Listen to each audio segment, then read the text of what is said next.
Ғәмәлдәр. 6-нчы бүлек. Шәкерттәрҙең һаны арта барды.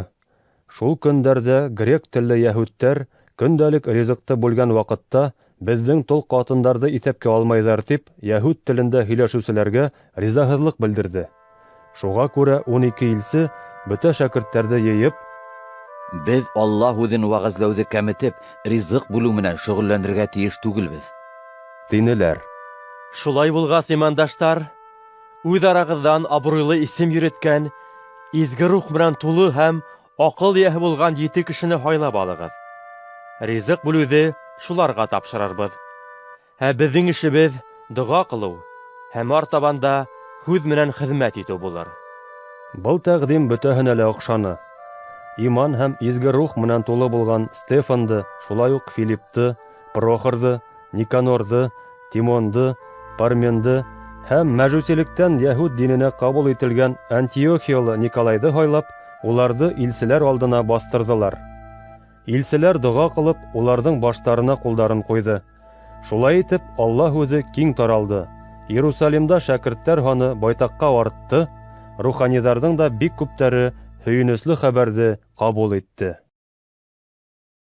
Ә Алланың мәрхәмәте һәм ҡөҙрәте менән тулған Стефан иһә халыҡ араһында бөйөк мөғжизәләр һәм хикмәттәр ҡылды. Шулай бер ваҡыт ҡоллоҡтан азат ителгәндәр ғибәҙәтханаһының Киринея һәм Искәндәриянән булған ҡайһы бер ағзалары, шулай уҡ Киликия һәм Асия өлкәләренән булған ҡайһы берәүҙәр Стефан менән бәхәскә инде, әммә уның һүҙҙәрендәге аҡылға һәм изге рухҡа ҡаршы тора алманы. Шул мәлдә улар ҡотортҡан ҡайһы берәүҙәр: Беҙ уның Мусаға һәм Аллаға ҡаршы көфөр һүҙ һөйләгәнен ишеттек, тинеләр. Халыҡты, аҡ һаҡалдарҙы һәм ҡанун белгестәрен Стефанға ҡаршы ҡотортоп, һөжүм итеп, ҡулға алдылар һәм юғары кәңәшмәгә алып киттеләр.